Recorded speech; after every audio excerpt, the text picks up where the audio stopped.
Study IQ IAS, अब तैयारी हुई अफोर्डेबल। नमस्कार दोस्तों फाइनली आरबीआई की जो एमपीसी की मीट है उसका डिसीजन आज आ गया है। लेट मी टेल यू, बहुत सारे लोग निगाहें टिकाए हुए थे कि आखिरकार आज डिसीजन क्या लिया जाएगा। आरबीआई के ऊपर भी बहुत ज़्यादा प्रेशर था। इनफैक्ट सरकार की तरफ से भी बहुत सारे मिनिस्टर्स कह रहे थे कि जो रेपो रेट है उसमें कटौती करनी चाहिए ताकि यहाँ पर जीडीपी ग्रोथ में जो गिरावट हुई है उसको वापस से रिवाइव किया जा सके। But let me tell you, यहाँ पर जो मॉनेटरी पॉलिसी कमेटी है उन्होंने 11th टाइम फिर से डिसाइड किया है कि रेपो रेट में तो यहाँ पर बदलाव नहीं किया जाएगा, लेकिन जो कैश रिजर्व रेशियो है इसमें बड़ी गिरावट की गई है और साथ ही साथ जो जीडीपी का ग्रोथ आउटलुक है उसमें भी डाउनवर्ड रिवीजन किया गया है। तो इसको थोड़ा डिटेल से समझेंगे कि आखिरकार ये है क्या इसका कॉन्सिक्वेंस होगा। काफी कुछ जानने को है, चलिए आगे बढ़ते हैं। लेकिन उससे पहले आप सबको बता दूं, आप में से जो भी लोग यूपीएससी की प्रिपरेशन कर रहे हैं, जैसे हमारा फाउंडेशन बैच लेना चाहते हैं जिसके अंदर प्रीलिम्स मेंस इंटरव्यू सब कुछ की तैयारी कराई जाती है, या फिर 2025 का प्रीलिम्स बैच लेना चाहते हैं, सभी के लिंक कमेंट सेक्शन में दिए हुए हैं। यूज करना है आपको ये कोड अंकित लाइव ताकि आप मैक्सिमम डिस्काउंट ले सकें। और इसके अलावा अगर आप एमसीक्यूज अटेम्प्ट करना चाहते हैं तो मेरे इंस्टा पेज पर जाइए, वहां पर स्टोरीज में जितने भी एमसीक्यूज हैं उसको भी आप अटेम्प्ट कर पाएंगे। तो चलिए शुरुआत करते हैं और सबसे पहले ये देखते हैं कि एग्जैक्टली हुआ क्या है। देखिए, यहां पर आरबीआई गवर्नर शक्तिकांता दास ने अपने स्पीच में आज ये कहा कि इन्फ्लेशन को लेकर थोड़ा कंसर्न है और इकोनॉमिक ग्रोथ और कंज्यूमर्स के ऊपर इसका इंपैक्ट हुआ है, जिसको देखते हुए यहां पर फाइनली जो मॉनेटरी पॉलिसी कमेटी है उन्होंने 4-2 से फैसला किया है कि जो रेपो रेट है वो 6.5% ही रखा जाएगा। अच्छा, आपको पता ही होगा कि जो मॉनेटरी पॉलिसी कमेटी होती है उसके अंदर टोटल 6 मेंबर्स होते हैं। यहां पर 3 आरबीआई के होते हैं जिसमें एक आरबीआई गवर्नर होते हैं और 3 गवर्नमेंट के द्वारा नॉमिनेट किए जाते हैं। ये 6 मेंबर्स मिलकर डिसाइड करते हैं कि हमारे देश के अंदर जो रेपो रेट है, की पॉलिसी रेट है, उसमें क्या कोई बदलाव होगा कि नहीं होगा। और आपको पता है यहां पर रेपो रेट काफी मायने रखता है। अगर रेपो रेट नीचे गया इसका मतलब यह हुआ कि जो भी आप लोन लेते हो, होम लोन, कार लोन, उसमें भी गिरावट होगी और आपका ईएमआई कम जाएगा। तो यहां पर अगर आप देखोगे तो 11th टाइम, मतलब पिछले 22 महीने में ये 11th टाइम है जब रेपो रेट को 6.5% ही किया गया है। एक्चुअली कोविड के समय यहां पर क्या किया गया था, रेपो रेट को एकदम नीचे लाया गया था 4% पर, ताकि जीडीपी में बढ़ोतरी की जा सके। यहां पर जैसे जैसे इन्फ्लेशन बढ़ने लगा इसको देखते हुए रेपो रेट की बढ़ोतरी की गई और ये 6.5% 2022 में ही कर दिया गया था, लेकिन अभी तक इसको कम नहीं किया गया है। एंड यहां पर अगेन आप देख सकते हो जो स्टैंस है वो भी न्यूट्रल रखा गया है। मतलब अगला जो मॉनेटरी पॉलिसी होगी कमेटी की, दैट इज फरवरी में, हर 2 महीने पर होती है, तो यहां पर अगली मॉनेटरी पॉलिसी कमेटी में के द्वारा इसको कम भी किया जा सकता है या फिर उसको उतना भी रखा जा सकता है। तो ये न्यूट्रल रखा गया है। खैर, क्वेश्चन ये है कि रेपो रेट में कोई बदलाव क्यों नहीं किया गया। देखो, इंपॉर्टेंट चीज यहां पर यह है कि जो फैसला है वो 4-2 से है।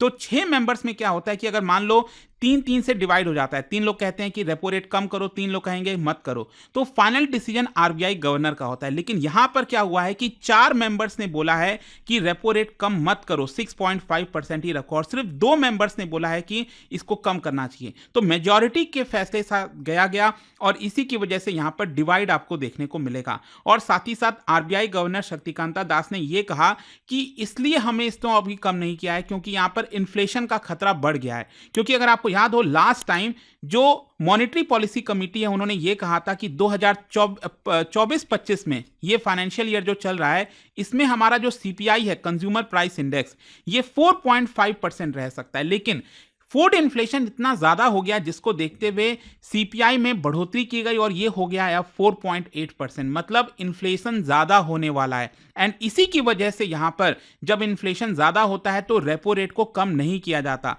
And that is why RBI governor का कहना था कि हमने इसको वही रखा है, हमने इसको कम नहीं किया, क्योंकि अगर ये कम किया जाएगा लोग ज्यादा बोरो करेंगे, लोग ज्यादा खर्च करेंगे और इसी की वजह से अल्टीमेटली इन्फ्लेशन बढ़ने के भी चांसेस रहते हैं। वैसे आप देख सकते हो पिछले 2 महीने में 2 यूनियन मिनिस्टर्स ने बोला है कि रेपो रेट कम करना चाहिए। जैसे कि एक तो फाइनेंस मिनिस्टर निर्मला सीतारमण जी, उन्होंने भी यहां पर इस चीज को लेकर कहा कि इंटरेस्ट रेट में अगर गिरावट होती है तो इससे इंडस्ट्रीज को मदद होगी और कैपेसिटीज बढ़ेगी और जीडीपी ग्रोथ रेट बढ़ सकता है। सेम उसी प्रकार से union minister for commerce and industry Piyush Goyal साहब ने भी कहा कि आरबीआई को कहीं ना कहीं इंटरेस्ट रेट कम करने की तरफ देखना चाहिए। लेकिन फाइनली अभी इस बार जो सिचुएशन बनी हुई है ग्लोबली देखते हुए, अभी रेपो रेट कम नहीं किया गया। वैसे मैं आपको बता दूं, अमेरिका के अंदर जो फेडरल रिजर्व है उन्होंने रिसेंटली आपको याद होगा डिसाइड किया था कि वहां की जो पॉलिसी रेट है उसमें गिरावट की जाएगी, तो उन्होंने कम कर दिया है, लेकिन अभी भारत में नहीं हुआ। लेकिन इसके अलावा यहां पर जो एक बड़ा काम किया है आरबीआई ने वो है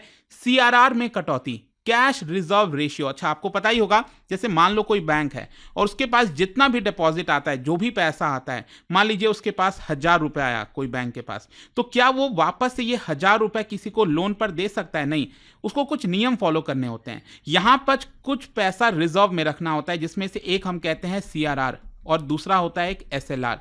तो सीआरआर क्या होता है? Cash reserve ratio. जैसे कि मान लो अगर मैं कहता हूं कि यहां पर सीआरआर इस समय 4% है, तो 4% का मतलब यह हुआ 1,000 रुपए का 4% होता है 40 रुपए। तो 40 रुपए इनको कैश के फॉर्म में, सिर्फ कैश के फॉर्म में अलग से रखना पड़ेगा। और जो एसएलआर होता है वो एक्चुअली मान लीजिए 20% है, तो 200 रुपए इनको गोल्ड के फॉर्म में या फिर बॉन्ड के फॉर्म में रखना होगा। तो आई होप कि एक चीज आपको यहां पर समझ में आ रही होगी कि जो इनको रिजर्व रखना है वो उनको रखना ही पड़ेगा, वो उसको लोन पर नहीं दे सकते। लेकिन जस्ट इमेजिन करके देखिए, अगर मैं कहता हूं कि यहां पर आरबीआई ने सीआरआर को 4.5% से गिराकर 4% कर दिया है। 4.5% का मतलब यह हुआ 1,000 रुपए का 4.5% कितना है? यह होगा 45 रुपीज। तो ये इनको 45 रुपीज टच भी नहीं कर सकते थे। लेकिन अब क्या है, आरबीआई ने कहा कि आप 45 रिजर्व में मत रखिए, आप सिर्फ 40 रुपए ही रिजर्व में रखिए, सिर्फ 4% रखिए रिजर्व में। इसका मतलब क्या हुआ? अब बैंक्स जो हैं वो 5 रुपए और लेंड कर सकते हैं, लोन पर दे सकते हैं। इससे होगा क्या? इससे यहां पर लिक्विडिटी बढ़ेगी और बताया यह जा रहा है कि ये 0.5% कम करके आरबीआई ने इकोनॉमी के अंदर 1.16 लाख करोड़ की लिक्विडिटी बढ़ा दी है। मतलब इतना कैश अब सिस्टम में, इकोनॉमी के अंदर रिलीज हो गया है, जिससे अब बैंकों को फायदा होगा। बैंक क्या करेंगे? ज्यादा से ज्यादा उधार दे पाएंगे और लोग भी यहां पर अगर कंज्यूम करेंगे तो जीडीपी को भी पुश होगा। तो आई होप आप समझ पा रहे होंगे, एक तरफ आरबीआई ने इन्फ्लेशन को ध्यान में रखते हुए रेपो रेट में बदलाव नहीं किया, लेकिन जीडीपी क्योंकि ग्रोथ नीचे आ गई थी, इसको देखते हुए यहां पर जो सीआरआर है उसको एक तरह से कम कर दिया, ताकि यहां पर जीडीपी को थोड़ा सा पुश मिल सके। अच्छा, यहां पर एक और ये चीज है कि आखिरकार इस समय लिक्विडिटी की प्रॉब्लम क्यों है इकोनॉमी के अंदर। एक्चुअली क्या हो रहा है ना कि इस समय अगर आप रूपी देखोगे, ये एकदम ऑल टाइम लो पर चल रहा है। $1 इक्वल्स टू ये ऑलमोस्ट 85 की तरफ आगे बढ़ रहा है, ये एकदम नीचे चला गया है रूपी। तो अब रूपी और भी नीचे चला जाता अगर यहां पर आरबीआई इंटरवीन नहीं करती। आरबीआई कैसे इंटरवीन करती है? जैसे मान लो अगर यहां पर आरबीआई के पास डॉलर्स पड़े हुए हैं, रिजर्व आपको पता है ना, फॉरेन एक्सचेंज रिजर्व पड़ा होता है, डॉलर्स पड़े रहते हैं, तो आरबीआई क्या करती है? रूपी को संभालने के लिए डॉलर जो है वो मार्केट में बेचती है और जो रूपी है उसको अपने पास खरीद लेती है, रूपी ले लेती है। तो इससे होता क्या है कि यहां पर रूपी थोड़ा सा स्टेबल हो जाता है।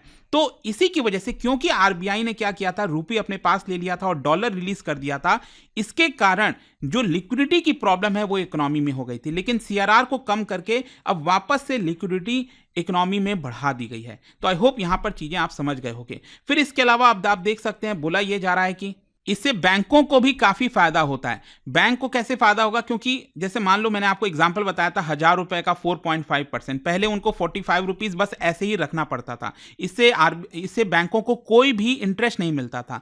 लेकिन अब क्या है, ये इसमें से 5 रुपए निकालकर लैंड कर सकते हैं, तो उस पर इंटरेस्ट मिलेगा बैंकों को। तो बैंकों के लिए एक तरह से पॉजिटिव है। खैर, क्वेश्चन अब यहां पर यह है कि ऑर्डिनरी जो बोरोवर्स हैं उनके ऊपर क्या इंपैक्ट आएगा। देखो, यहां पर कई सारे बोरोवर्स हैं जो सोच रहे थे कि अगर आरबीआई यहां पर रेपो रेट कम करती है तो उन्होंने जो लोन लिया है, कार लोन, होम लोन, उसमें थोड़ी सी गिरावट हो सकती है इंटरेस्ट रेट में, जिसकी वजह से उनका जो ईएमआई है, मंथली जो पेमेंट वो करते हैं लोन के लिए, उसमें थोड़ा सा रिलीफ मिल जाएगा। लेकिन वो रिलीफ अभी नहीं मिलने वाला। हाँ, दूसरा नुकसान एक और ये है कि सीआरआर में जो कटौती की गई है, इसकी वजह से जब आप बैंक के अंदर डिपॉजिट करते हो ना, सेविंग्स अकाउंट में या फिर तो उसमें यहां पर हो सकता है अब आपको उतना इंटरेस्ट ना मिले। बैंक्स भी क्या करेंगे, हो सकता है कि यहां पर थोड़ा सा इंटरेस्ट कम दें। अब वो देखना होगा कि बैंक कम करते हैं कि नहीं। लेकिन यहां पर एक और चीज है, वो है ग्रोथ को लेकर। ग्रोथ को लेकर थोड़ी सी चिंता बढ़ गई है।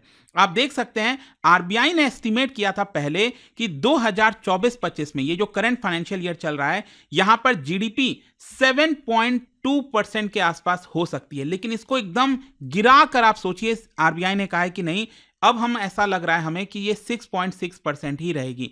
ऐसा क्यों है? क्योंकि अभी जो लेटेस्ट जीडीपी Q2 का आंकड़ा आया था, मैंने वीडियो भी बनाया था अलग से, उसमें हमारी जीडीपी ग्रोथ रेट काफी नीचे आई है, 5.4%। ज़्यादातर लोगों का एस्टिमेट था ये 6.5% रहेगा या फिर मैक्सिमम 6% तक गिरेगा, लेकिन ये गिर कर हो गया 5.4%। तो ये थोड़ा सा कंसर्न था, जिसकी वजह से आरबीआई को अपना जो जीडीपी का एस्टिमेट है उसको कम करना पड़ा। अच्छा, इसको आगे फ्यूचर को लेकर क्या कहा है आरबीआई ने? आरबीआई ने कहा है कि जो भी प्रॉब्लम्स थी वो अब खत्म हो गई हैं सेकंड क्वार्टर तक, लेकिन अब ये जो थर्ड क्वार्टर चल रहा है इसमें अब हम इंप्रूव कर रहे हैं।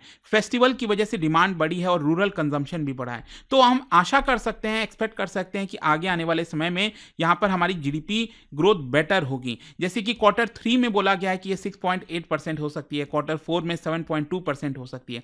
अब ये तो समय ही बताएगा कि क्या ये होगा कि नहीं, बट आई होप कि इस वीडियो के माध्यम से जो भी इंपॉर्टेंट चीजें थी आरबीआई के एमपीसी के द्वारा वो आपको समझ में आ गई होंगी। और जाने से पहले एक इंटरेस्टिंग क्वेश्चन, क्या बता सकते हो इनमें से कौन सा बैंक असिस्ट और कोऑर्डिनेट करता है स्टेट डेवलपमेंट लोन्स को सेल करने में? भारत के अंदर जो स्टेट डेवलपमेंट लोन्स होते हैं उसको सेल करने में, बाई करने में, यहां पर कौन सा बैंक कोऑर्डिनेट और असिस्ट करता है? इसका राइट आंसर आप सबको पता है, मेरे इंस्टाग्राम पर तो मिलेगा ही, वहां पर अगर आप नहीं हो कोई बात नहीं, टेलीग्राम से ले सकते हैं इसका सही उत्तर। मैं कई सारे जो एमसीक्यूज हैं वो यहाँ पर स्टोरीज में डालता रहता हूँ। अगर आपको पीडीएफ चाहिए तो टेलीग्राम पर आइए, अलग अलग सोशल मीडिया पर आप जुड़ पाओगे। और जैसा मैंने आपको बताया, अगर आप यूपीएससी की तैयारी कर रहे हैं, कोई भी बैच चाहते हैं, you can simply use this code Ankit live to get maximum discount.